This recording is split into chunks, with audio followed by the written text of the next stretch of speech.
Hello viewers, আসসালামু আলাইকুম। Delicious Bangla ফুডে সবাইকে স্বাগত জানাচ্ছি নতুন একটি রেসিপি নিয়ে।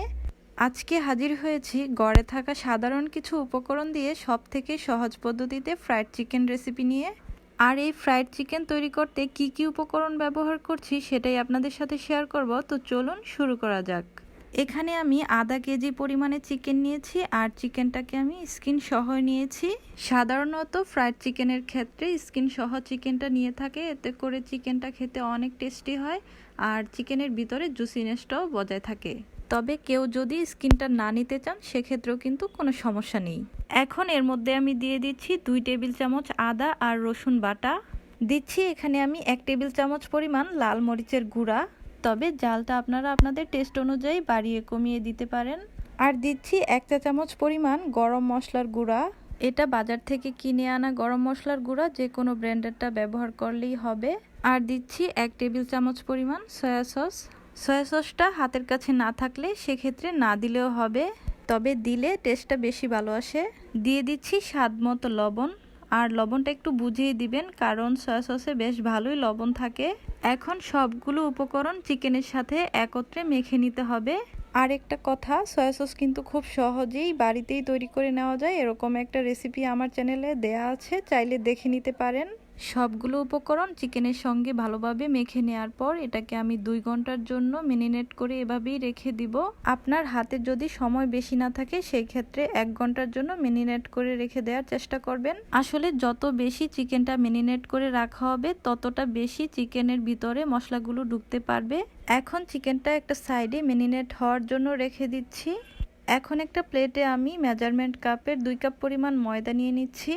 আর এখানে আমি দিয়ে দিচ্ছি 2 টেবিল চামচ পরিমাণে কর্নফ্লাওয়ার, তবে কর্নফ্লাওয়ারটা যদি আপনাদের হাতের কাছে না থাকে সেই ক্ষেত্রে স্কিপ করতে পারেন। আর দিয়ে দিচ্ছি হাফ চা চামচের মতো লাল মরিচের গুঁড়া।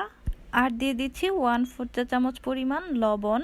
আর এটাই হচ্ছে ফ্রাইড চিকেনের জন্য যে কুটিংটা আমরা ব্যবহার করব, সেই কুটিংটা। এখন সবগুলো উপকরণ একটা হ্যান্ড উইক্সের সাহায্যে খুব ভালোভাবে মিক্স করে নিচ্ছি। আর এই ময়দার মিশ্রণটা এখন কুটিংয়ের জন্য একদম রেডি। আর এরই মাঝে আমার চিকেনটাও কিন্তু খুব সুন্দরভাবে মেরিনেট করা হয়ে গিয়েছে। এখন এখান থেকে আমি 1 টুকরা চিকেন নিয়ে নিচ্ছি। আর ময়দাটা যে রেডি করে রেখেছিলাম তার মধ্যে চিকেনটা দিয়ে একবার কোট করে নিতে হবে। চিকেনটাকে ভালোভাবে ময়দার মধ্যে কোট করে নেওয়ার পর এক্সট্রা যে ময়দাটা আছে সেটাকে আমি ঝেড়ে ফেলে দিচ্ছি। আর এখানে আমি একটা বাটিতে নর্মাল তাপমাত্রার পানি নিয়েছি। আর এই পানিতে 20 থেকে 30 সেকেন্ডের জন্য রেখে দিব। 20 থেকে 30 সেকেন্ড পর চিকেনটাকে আমি পানি থেকে তুলে নিচ্ছি। এখন চিকেনটাকে আমি আবারও ময়দার মিশ্রণটার মধ্যে একইভাবে কোট করে নিব। প্রথমে আমি চিকেনটার উপরে ভালোভাবে ময়দা ছড়িয়ে দিয়ে তারপর এরকম চেপে চেপে খুব ভালোভাবে কোট করে নিচ্ছি, যেন উপরে একটা লেয়ার সৃষ্টি হয়। বেশ কিছুক্ষণ এভাবে করে নেওয়ার পর কোট করা হয়ে গেলে আলগা যে ময়দাটা আছে সেটাকে আমি ঝেড়ে ফেলে দিচ্ছি। আর আপনারা দেখতেই পাচ্ছেন ফ্রাইড চিকেনের উপরে যে একটা ক্রিস্পি লেয়ার থাকে সেটা অলরেডি তৈরি হয়ে গিয়েছে। এবার আমি এগুলো ভেজে নেওয়ার জন্য কড়াইতে বেশ কিছুটা তেল গরম হতে দিয়েছি। আর তেলটাকে কিন্তু খুব ভালোভাবে গরম করে নিতে হবে। আর তেলটা গরম হয়েছে কিনা সেটা বোঝার জন্য একটা কাঠি দিয়ে চেক করে নিচ্ছি।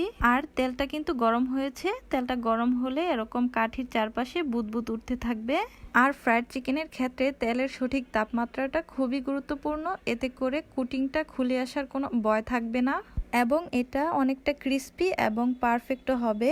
আর তেলটা অনেক বেশি গরম থাকার কারণে এটা কিন্তু পুড়ে যাওয়ারও কোনো ভয় নেই।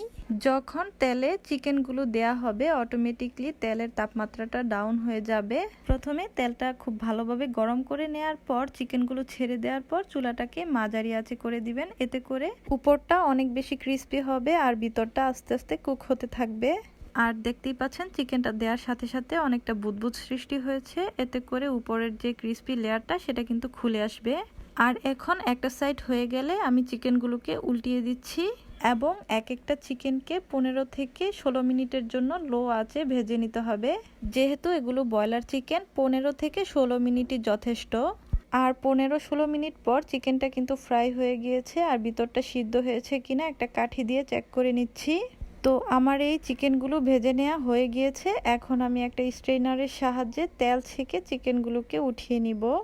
এই তো তৈরি হয়ে গেল সহজেই সাধারণ কিছু উপকরণ দিয়ে রেস্টুরেন্ট স্টাইলে ফ্রাইড চিকেন, এবং এটা খেতে অনেক টেস্টি হয়। আপনারা যখন নিজেরা তৈরি করবেন তখনই বুঝতে পারবেন।